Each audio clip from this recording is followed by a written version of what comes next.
যদি মারাও যাই তাহলে আফসোস থাকবে। তো বিভিন্ন ফেস্টিভ্যালে পুরস্কৃত হয়েছে যে মোটামুটি একেবারে অন্যরকম একটি গল্প শুটিং করে হচ্ছে করোনাকালীন সময়, তখন চারদিকে লকডাউন চলছে। তো সেই সময় এক অদ্ভুত একটা সিচুয়েশন, সারা দেশে বাঁচবো কি বাঁচবো না ওইরকম একটা জায়গা। তো হাসান আজিজুল হক আমার ভীষণ পছন্দের লেখক এবং আকরাম ভাই আমার ভীষণ পছন্দের পরিচালক।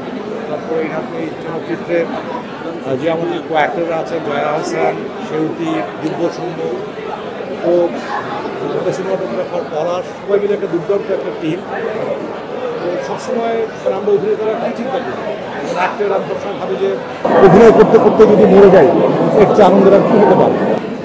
তো করোনাকালীন সময় তখন এই ভাবনাটাই ছিল যে খুব দুর্দান্ত গল্পে অসাধারণ একজন লেখকের লেখা, আকরাম ভাইয়ের পরিচালনায় এরকম একটি চলচ্চিত্রে যদি অভিনয় করতে করতে করোনা আক্রান্ত হয়ে যাই, যদি মারাও যাই তাহলে আফসোস থাকবে। তো সেই জায়গা থেকে এরকম একটা অদ্ভুত অনুভূতি নিয়ে আসলে আমরা এই সিনেমাটায় কাজ করেছি। বিশেষ করে আমি তো ভীষণভাবে কী বলে দেবে সাইডের বিভিন্ন ফেস্টিভ্যালে পুরস্কৃত হয়েছে ইতিমধ্যে এই চলচ্চিত্র, এবং এর গল্পটিও আসলে আমরা সাধারণত মুক্তিযুদ্ধ চলচ্চিত্র যেমন দেখি সেরকমও না।